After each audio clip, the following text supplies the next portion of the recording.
Good afternoon. ദൈവനാമത്തിന് മഹത്വം. ഒരു നീണ്ട ഇടവേളയ്ക്ക് ശേഷമാണ് വചന ശുശ്രൂഷയ്ക്കായിട്ട് ഇവിടെ നിൽക്കുവാൻ ദൈവം അവസരം നൽകിയത്. അങ്ങനെ അവസരം സഭ നൽകാത്തതല്ല, എന്നാൽ പലപ്പോഴും ഇവിടെ ആയിരിക്കാനായിട്ട് സാധിക്കാത്തത് കൊണ്ടാണ് അങ്ങനെ ഒരു അവസരം ലഭിക്കാതെ ഇരുന്നത്. പ്രാർത്ഥനയ്ക്കായിട്ട് ഒരു കാര്യം പ്രാരംഭത്തിൽ ഓർപ്പിച്ചുകൊള്ളട്ടെ. ഏപ്രിൽ 2-ാമത്തെ ആഴ്ച ഞങ്ങളുടെ അവിടെയുള്ള സഭയിലെ വരേണിക്കൽ മാവേലിക്കരയിലുള്ള സഭയിലെ VBS കൺവെൻഷനുമാണ്. ഞാൻ ആദ്യമായിട്ടാണ് അത് പ്രാർത്ഥനയ്ക്കായിട്ട് ഇവിടെ അനൗൺസ് ചെയ്യുന്നത്. അതിനൊരു റീസൺ ഉണ്ട്. കഴിഞ്ഞ 15 വർഷമായി ഞങ്ങൾ VBS നടത്തുന്നു. അപ്പോൾ VBSന് ഇഷ്ടംപോലെ കുഞ്ഞുങ്ങൾ വരും.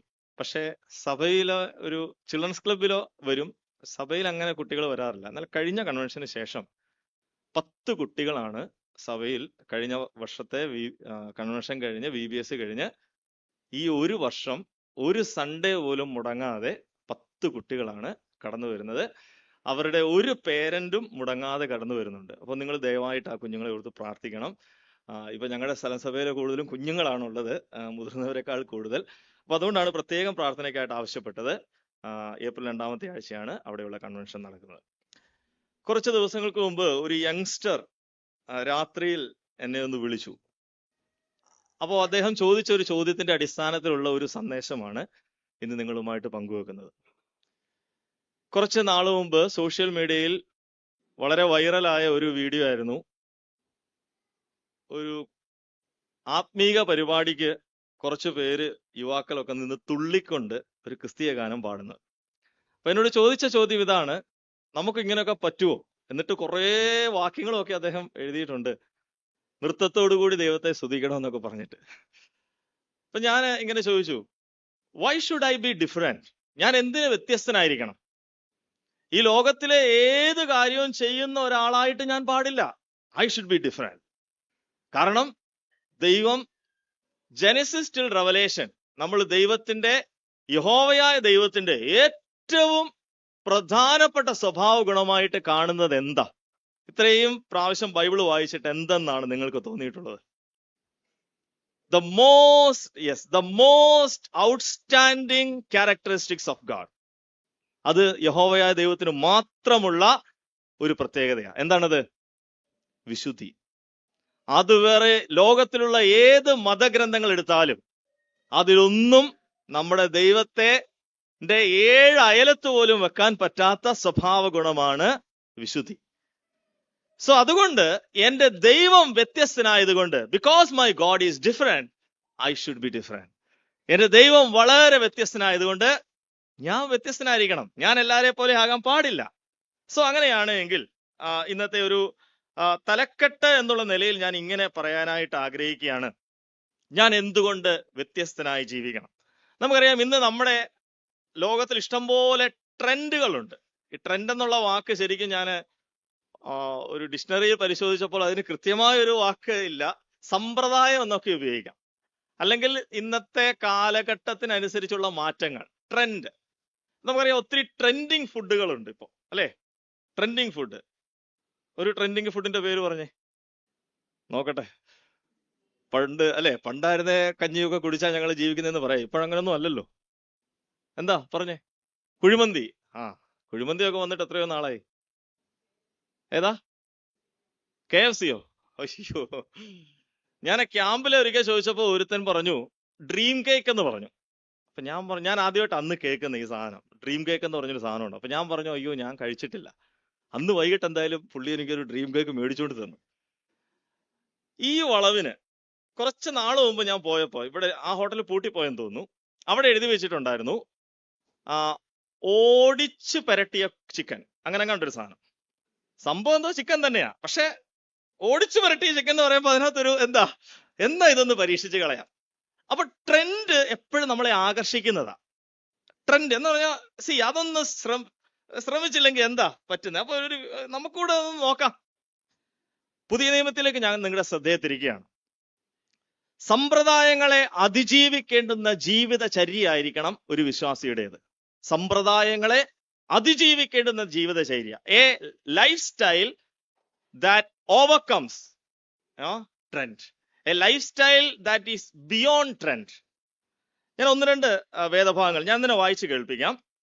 മത്തായിയുടെ സുവിശേഷം അതിന്റെ 6-ാമത്തെ അധ്യായം, മത്തായിയുടെ സുവിശേഷം 6-ാമത്തെ അധ്യായം 2-ാം വാക്യം. ആകയാൽ ഭിക്ഷ കൊടുക്കുമ്പോൾ മനുഷ്യരാൽ മാനം ലഭിപ്പാൻ പള്ളികളിലും വീഥികളിലും കപടഭക്തിക്കാർ ചെയ്യുന്നത് പോലെ നിന്റെ മുമ്പിൽ കാഹളമൂതിക്കരുത്. യേശു കർത്താവിന്റെ കാലഘട്ടത്തിൽ നിലനിന്നിരുന്ന ഒരു ട്രെൻഡാണ് ഇത്. എന്തുവാ? ഭിക്ഷ കൊടുക്കുമ്പോൾ എന്ത് കേൾക്കും? കാഹളം കേൾക്കും. കാഹളം കേൾക്കുമ്പോൾ ഓർത്തോണം, ആരോ ഭിക്ഷ കൊടുത്തിട്ടുണ്ട് എന്ന് പറഞ്ഞാൽ അതൊരു ഒരു ശൈലിയായിരുന്നു. എന്നാൽ കർത്താവ് അതിനെ എതിർത്ത് നിന്നൊരു വ്യക്തിയാണ്. ഹേ, യു ഷുഡ് ബി ഡിഫറെന്റ്, നിങ്ങൾ വ്യത്യസ്തരായിട്ട് നിൽക്ക്. എന്നിട്ട് കർത്താവ് ഒരു സത്യം അവിടെ പഠിപ്പിച്ചു. എന്താ? ഭിക്ഷ രഹസ്യത്തിലായിരിക്കേണ്ടതിന് വലങ്കൈ ചെയ്യുന്നത് എന്തെന്ന് ഇടങ്കൈ അറിയരുത്. എല്ലാവരും ചെയ്യുന്ന പോലെ നിങ്ങൾ ചെയ്യണ്ട, നിങ്ങൾ വ്യത്യസ്തരായിട്ടിരിക്കുക. അവരങ്ങനെ ചെയ്തോട്ടെ, അവര് കാഹളം ഊതിച്ചോട്ടെ, വലിയ കാഹളം ഊതിച്ചോട്ടെ, ബട്ട് യു ഷുഡ് നോട്ട്. അപ്പൊ യേശു കർത്താവിന്റെ കാലഘട്ടത്തിൽ റിലീജിയസ് ആയിട്ട് വളരെ സ്ട്രോങ് ആയിട്ട് നിന്ന ഒരു ട്രെൻഡിനെ യേശു തെറ്റാണെന്ന് പറഞ്ഞു. അപ്പൊ എന്റെ ജീവിത ശൈലി, പ്രത്യേകിച്ച് ഞാൻ യങ്സ്റ്റേഴ്സിനോട് പറയട്ടെ, നമുക്ക് തോന്നും പുറമേ നോക്കുമ്പോൾ അതുപോലെയൊക്കെ ഒന്ന് ജീവിച്ചാൽ എന്താണെന്ന്. But my life style should be different. എന്നെ കാണുന്നവർ പറയണോ അവൻ വ്യത്യസ്തനാണ്, അവൾ വ്യത്യസ്തയാണ്. എന്തുകൊണ്ട്? Because his god is different. നമ്മളിലൂടെ കാണേണ്ടത് ദൈവത്തെയാ. അപ്പോൾ അവർ പറയണം ഹിസ് ഗോഡ് ഈസ് ഡിഫറെന്റ്. ഇനി കുറെ കാര്യങ്ങളുണ്ട്. ഞാൻ മുമ്പ് ബൈബിൾ ക്ലാസ് എടുത്തപ്പോൾ ഈ 1-2 ഉദാഹരണങ്ങൾ പറഞ്ഞുകൊണ്ട് ഞാൻ എല്ലാം ആവർത്തിക്കുന്നില്ല. എങ്കിലും 6-ാം അധ്യായം 5-ാം വാക്യം, നീയോ പ്രാർത്ഥിക്കുമ്പോൾ, 5-ാമത്തെ വാക്യം, പ്രാർത്ഥിക്കുമ്പോൾ കപടഭക്തിക്കാരെ പോലെ ആകരുത്, അവർ മനുഷ്യർക്ക് വിളങ്ങേണ്ടതിന് പള്ളികളിലും തെരുക്കോണുകളിൽ നിന്നുകൊണ്ട് പ്രാർത്ഥിപ്പാൻ ഇഷ്ടപ്പെടുന്നു. അവർ പ്രാർത്ഥിക്കുന്നത് എങ്ങനെയാ?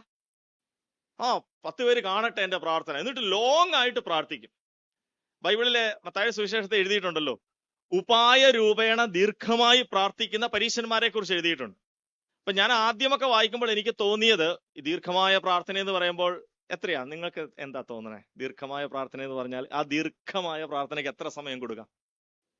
ഒരു ഏകദേശം പറഞ്ഞു, തെറ്റിയാലും കുഴപ്പമില്ല. 10 മിനിറ്റ്. 10 മിനിറ്റ് ദീർഘ പ്രാർത്ഥനയാ പബ്ലിക്. ഓക്കെ, ഞാനും ആദ്യം അങ്ങനെയാ വിചാരിച്ചത്.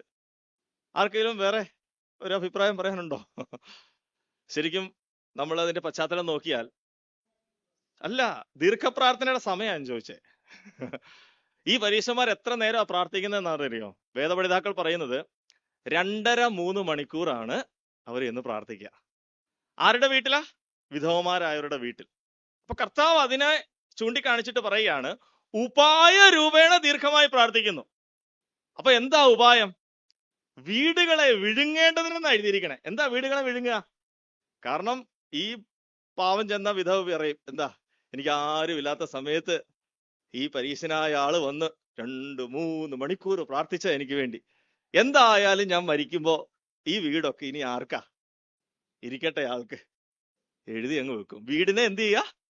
വിഴുങ്ങുക. അങ്ങനെ ആ വീടിനെ വിഴുങ്ങുന്നത്. അപ്പൊ മനസ്സിലായോ? നോക്കണം, അന്ന് നിലനിന്നിരുന്ന ആത്മീക ട്രെൻഡുകളായത്.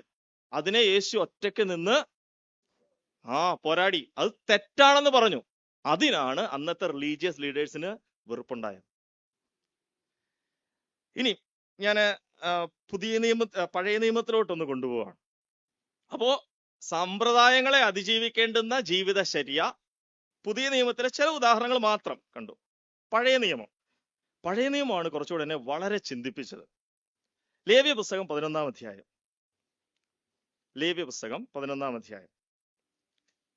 എല്ലാവരും ബൈബിള് തുറന്നാൽ നല്ലതാണ്. കാരണം ഇത് വളരെ നിങ്ങളെല്ലാവരും, പ്രത്യേകിച്ച് ഇവിടെയുള്ള കുഞ്ഞുങ്ങളും യങ്സ്റ്റേഴ്സും, ബൈബിള് നിങ്ങളുടെ കയ്യിൽ ഉണ്ടെങ്കിൽ ദയവായിട്ടൊന്ന് തുറക്കുക. ലേവ്യ പുസ്തകം 11-ാം അധ്യായം 44-ാം വാക്യം ഞാൻ വായിക്കാം. ഞാൻ നിങ്ങളുടെ ദൈവമായ യഹോവയാകുന്നു, ഞാൻ വിശുദ്ധനാകിയാൽ നിങ്ങളെ തന്നെ വിശുദ്ധീകരിച്ച് വിശുദ്ധന്മാരായിരിക്കണം. പലപ്പോഴും വായിച്ചു കേട്ടിട്ടുള്ള ഒരു വാക്യമായത് അല്ലെ?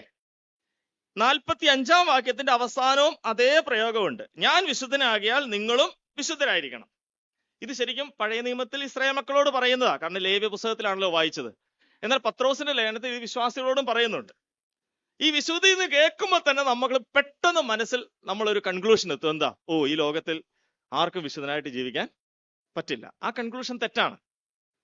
പെർഫെക്റ്റ്നെസ് ഇവിടെ ഇല്ല. ശരി, അത് നമ്മൾ ഗ്ലോറിഫൈ ചെയ്യുന്ന സമയത്ത് കിട്ടുന്നതാ. പക്ഷേ വിശുദ്ധനായി ജീവിക്കാനുള്ള ഒരു പ്രവണത, വിശുദ്ധനായി ജീവിക്കാനുള്ള ഒരു താല്പര്യം, വിശുദ്ധനായി ജീവിക്കാനുള്ള ഒരു തീരുമാനം. നമ്മൾ കുറച്ച് മുമ്പിലത്തെ മെസ്സേജ് കേട്ട പോലെ അതിന് വെറുതെ കേൾക്കുകയല്ല, അതിന് നമ്മൾ ആക്റ്റീവായിട്ട് ചെയ്യണം. അത് വി മസ്റ്റ് ഡു ദാറ്റ്. അതിനൊരു എഫേർട്ട് വേണം. ഇനി ഞാൻ ചോദിക്കട്ടെ, ബൈബിളിൽ നോക്കിയിട്ടൊന്ന് പറഞ്ഞേ, ഈ 11-ാം അധ്യായത്തിന്റെ 44-45 വാക്യങ്ങളിലാ ഞാൻ വിശുദ്ധനാകിയാൽ നിങ്ങൾ വിശുദ്ധനാകണമെന്ന് എഴുതിയത്. ഏത് പശ്ചാത്തലത്തിലാ ഞാൻ വിശുദ്ധനാകിയാൽ നിങ്ങൾ വിശുദ്ധനാകണമെന്ന് എഴുതിയിരിക്കണേ? ഈ 11-ാം അധ്യായം മുഴുവൻ എന്തിനെ കുറിച്ച് പറയുന്ന? ഭക്ഷണം കഴിക്കുന്നതിനെ കുറിച്ച്. അതാണ് എന്നെ ചിന്തിപ്പിച്ചത്. യഹൂദൻ എന്നുള്ള ഒരു ജനത മിസ്രൈമിൽ കുറെ നാള് അടിമകളായിരുന്നു. അവരുടെ ശൈലിയും കാര്യങ്ങളും ഒക്കെ മാറി.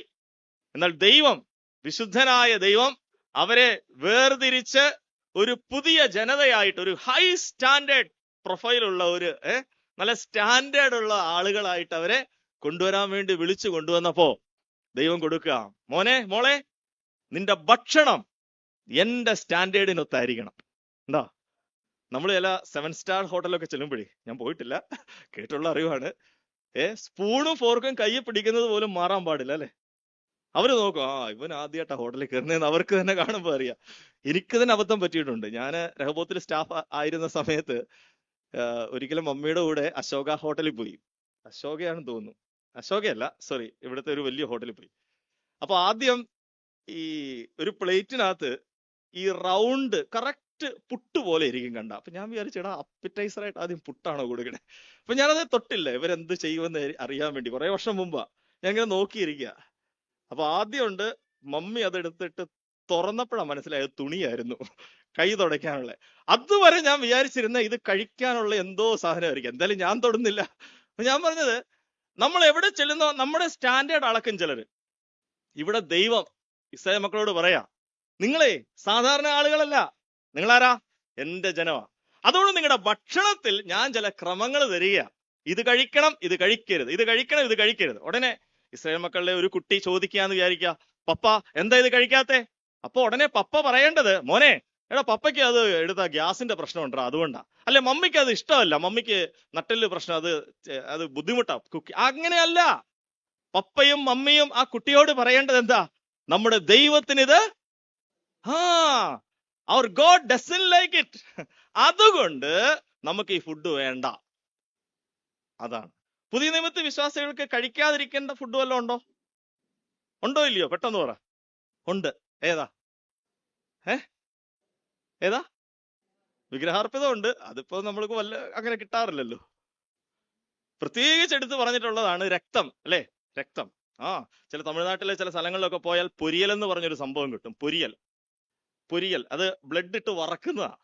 അത് യങ്സ്റ്റേഴ്സ് ആണ് കൂടുതലും ഒക്കെ കഴിക്കാറുള്ളത്. പൊരിയൽ എന്നാ പറയുന്നത്. അപ്പൊ ഞാൻ പറഞ്ഞു വന്നത്, നമുക്ക് എന്തും കഴിക്കാമോ? പറ്റില്ല. അപ്പോ പഴയ നിയമത്തിൽ ആ ലൈഫ് സ്റ്റൈൽ അപ്പൊ നമ്മുടെ തിയോളജിക്ക് അനുസരിച്ചായിരിക്കണം എന്റെ ജീവിതചര്യ. പ്രസംഗം കഴിഞ്ഞിട്ട് കൊണ്ടുവരരുത് ആരും ലിസ്റ്റ്, ബ്രദറെ ഇത് കഴിക്കുന്നതുകൊണ്ട് കുഴപ്പമുണ്ടോ എന്ന് പറഞ്ഞാൽ, എന്റെ ദൈവത്തിന് ഇഷ്ടമില്ലാത്തത് ഞാൻ കഴിക്കാൻ പാടില്ല. ദൈവം പറയുന്നത്. അതുകൊണ്ടാണല്ലോ യഹൂദനോട് അങ്ങനെ പറഞ്ഞത്. പുതിയ നിയമത്തിൽ അങ്ങനെ ഒരു റെസ്ട്രിക്ഷൻ ദൈവം പറഞ്ഞിട്ടില്ല, ഞാൻ ഈ പറഞ്ഞ വിഗ്രഹമാലിന്യവും രക്തവും അല്ലാതെ. ഇനി അടുത്ത അധ്യായമോ 12-ാം അധ്യായം. അത് 12-ാം അധ്യായം രക്തശുദ്ധീകരണത്തെ കുറിച്ചാ. ഒരു സ്ത്രീ പ്രസവിക്കുമ്പോൾ, അതാ പെൺകുട്ടിയാണെങ്കിൽ ആൺകുട്ടിയാണെങ്കിൽ, അവളുടെ രക്തം ശുദ്ധീകരിക്കുന്നത് വരെ അവള് അശുദ്ധയായിട്ട് തന്നെ ഇരിക്കണം. എത്രയോ കാലം മുമ്പ് ദൈവം പറഞ്ഞിട്ടുള്ളതാ. മെഡിക്കൽ വൈദ്യശാസ്ത്രമൊക്കെ പുരോഗമിക്കുന്നതിനും വർഷങ്ങൾക്ക് മുമ്പ് ഒരു സ്ത്രീക്ക് പൂർണ്ണ ആരോഗ്യവതിയായി അവൾ മടങ്ങി വരേണ്ടതിനും പിന്നീട് പുത്രോത്പാദനം ഉണ്ടാകുന്നതിന് വേണ്ടിയിട്ട് വിശുദ്ധിയുള്ള ദൈവം പറഞ്ഞു കൊടുക്കുക, നീ നിന്റെ രക്തശുദ്ധീകരണത്തിനായിട്ട് ഇങ്ങനെ ഇരിക്കണം. 13-ാം അധ്യായം, ചാപ്റ്റർ 13. ഞാൻ ആ അധ്യായത്തിലൂടെ ഒന്ന് പോവാ, നിങ്ങൾ വാക്യം ഒന്ന് നോക്കിക്കേ. 13-ാം അധ്യായം 2. ത്വക്കിന്മേൽ തിണർപ്പോ ചുണങ്ങോ വെളുത്ത പുള്ളിയോ. ഇനി താഴോട്ട് വരുമ്പോ 9-ാം വാക്യം, കുഷ്ഠത്തിന്റെ ലക്ഷണം ഒരു മനുഷ്യനിൽ ഉണ്ടായാൽ. 18-ാം വാക്യം, ദേഹത്തിന്റെ ത്വക്കിൽ പരുവുണ്ടായിരുന്നിട്ട്. 24-ാം വാക്യം, അല്ലെങ്കിൽ ദേഹത്തിന്റെ ത്വക്കിൽ തീപ്പൊള്ളലുണ്ടായി. 29-ാം വാക്യം, ഒരു പുരുഷനെങ്കിലും സ്ത്രീക്കെങ്കിലും തലയിലോ താടിയിലോ വടുവുണ്ടായാൽ. നമ്മൾ ഇത് നോക്കുമ്പോൾ വായിക്കുമ്പോൾ നമുക്ക് തോന്നും ഇത് വൈദ്യന്റെ അല്ലെ, വൈദ്യൻ എഴുതി വെച്ചിരിക്കുന്നത് പോലെയല്ലേ. ഒന്ന് ആലോചിച്ച് നോക്കിയേ, ഇതുപോലെ ഒരു റിലീജിയസ് ബുക്ക് നിങ്ങൾക്ക് കാണാൻ പറ്റൂല. ഒരു മനുഷ്യന്റെ ശരീരത്തെ, ആരോഗ്യത്തെക്കുറിച്ച് വിചാരമുള്ള ദൈവം. ആലോചിച്ച് നോക്ക്. നമ്മൾ ആരോഗ്യത്തെക്കുറിച്ച് വിചാരപ്പെടുന്ന എപ്പോഴാ? അസുഖം വരുമ്പോഴാ. അല്ലെങ്കിൽ അല്ലെ, എല്ലാം നമ്മൾ കഴിക്കാം. ഷുഗർകാരും ഇപ്പൊ വളരെ ഹാപ്പിയാ. കാരണം എന്താ? ഇൻസുലിൻ എടുത്തിട്ടായാലും ലഡു കഴിക്കാം, ഐസ്ക്രീമും കഴിക്കാം, കുഴപ്പമില്ല. ഡോക്ടർ പറയുമ്പോൾ മാത്രമേ നമുക്കൊരു സീരിയസ്നെസ് ഉള്ളൂ അല്ലെ. വെയിറ്റ് കുറയ്ക്കണം, പ്രശ്നമാണ് കേട്ടോ. ഞങ്ങള് പ്രവർത്തനത്തിന് പോകുന്ന ഒരു വീട്ടില് ഒരു ചെയിൻ സ്മോക്കർ ഉണ്ട്. പുള്ളി യൗവനത്തിൽ ചെയിൻ സ്മോക്ക് തുടങ്ങിയതാ.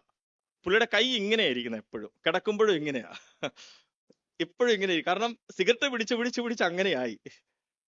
ഇപ്പോ പുള്ളിയോട് പല പ്രാവശ്യം സുവിശേഷം പറഞ്ഞു. പുള്ളിക്ക് സുവിശേഷം കേൾക്കാൻ ഇഷ്ടാ, പക്ഷെ ആ തീരുമാനത്തിലോട്ട് വരാൻ പാടാ.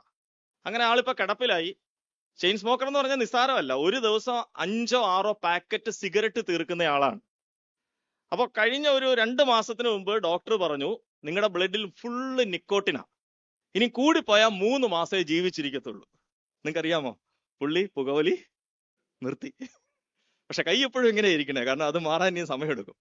അപ്പൊ ഞാൻ പറഞ്ഞത്, നമുക്കൊരു പേടി തട്ടുമ്പോഴാ അയ്യോ ശ്രദ്ധിക്കണമല്ലോ ആരോഗ്യം. എന്നാ ഞാൻ പറയട്ടെ, ദൈവം യഹൂദനെ വിശുദ്ധജനമായിട്ട് വിളിച്ചപ്പോൾ, മോനെ നിന്റെ ആരോഗ്യം, നിന്റെ ശരീരം ഞാൻ തന്നതാ, നിന്റെ ശരീരം കൊണ്ട് ദൈവത്തെ മഹത്വപ്പെടുത്തണം.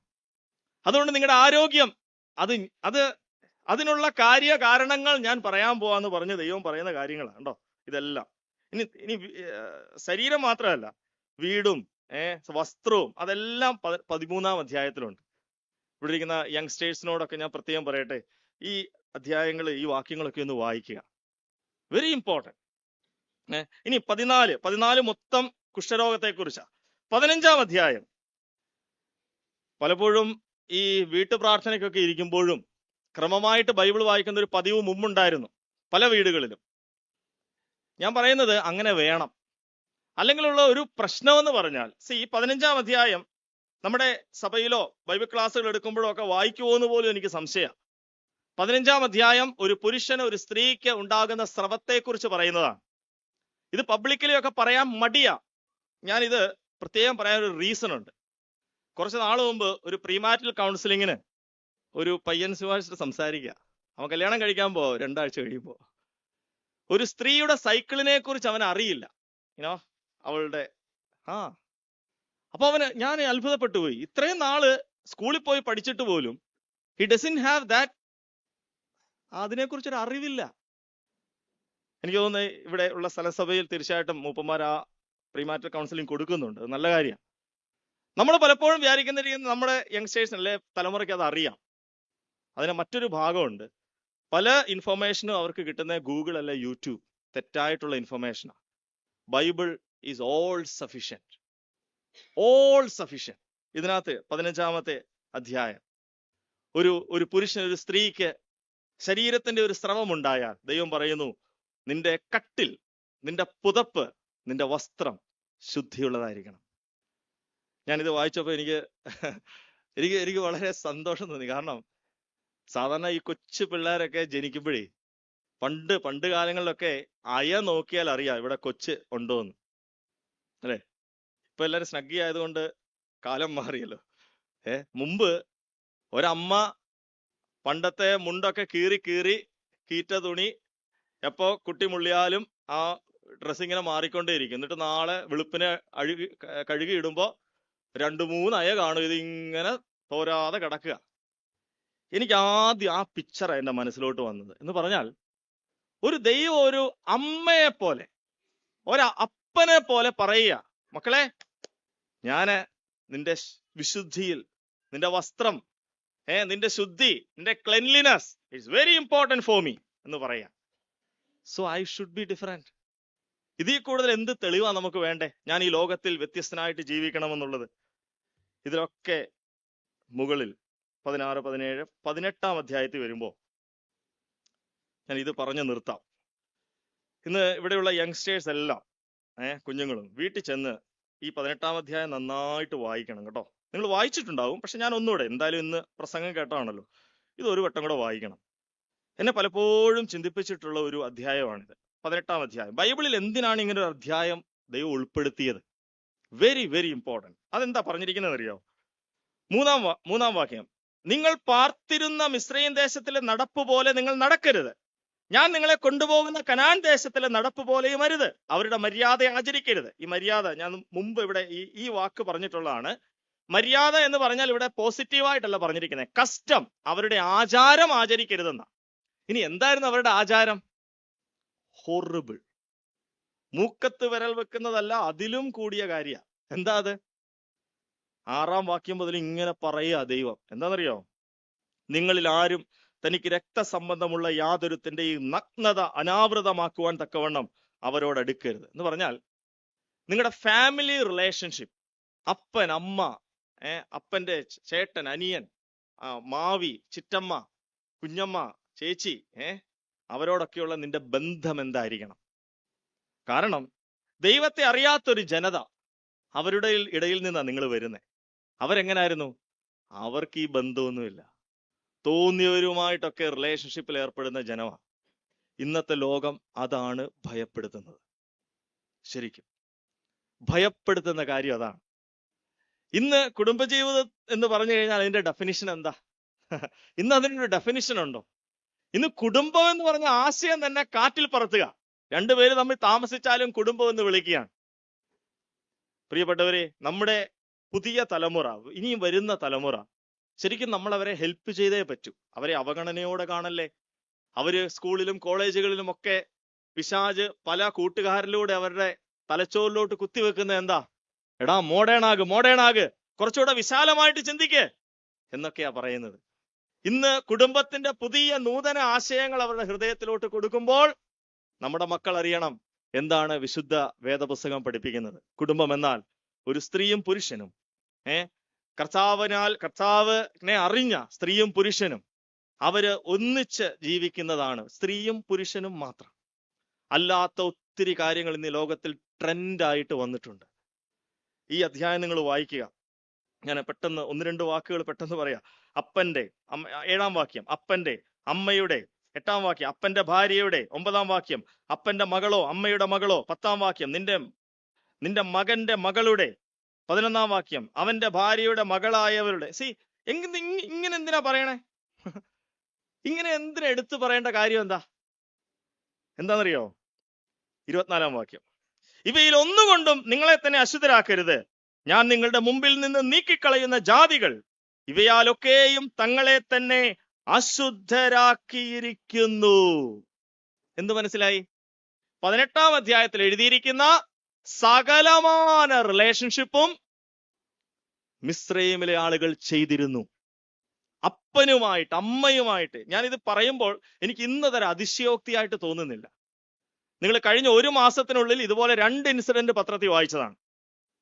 That is not a new thing now. ഒരുപക്ഷെ 10-20 വർഷങ്ങൾക്ക് മുമ്പ് ഒരു അത്ഭുതം, അയ്യോ ഇങ്ങനെയൊക്കെ സംഭവിക്കുമോ?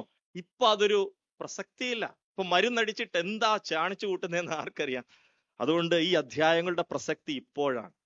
ഞാൻ പറയട്ടെ, ഇവിടെ ഇരിക്കുന്ന യൗവനക്കാരോട് ഞാൻ പറയട്ടെ, മക്കളെ, കർത്താവ് വരുവാൻ താമസിച്ചാൽ, കിഴക്കോട്ടെ സഭ ഇത്രയും ആൾപ്പെരുപ്പമുള്ള ഒരു സഭയാണ്, ദൈവത്തിന് സ്തോത്രം.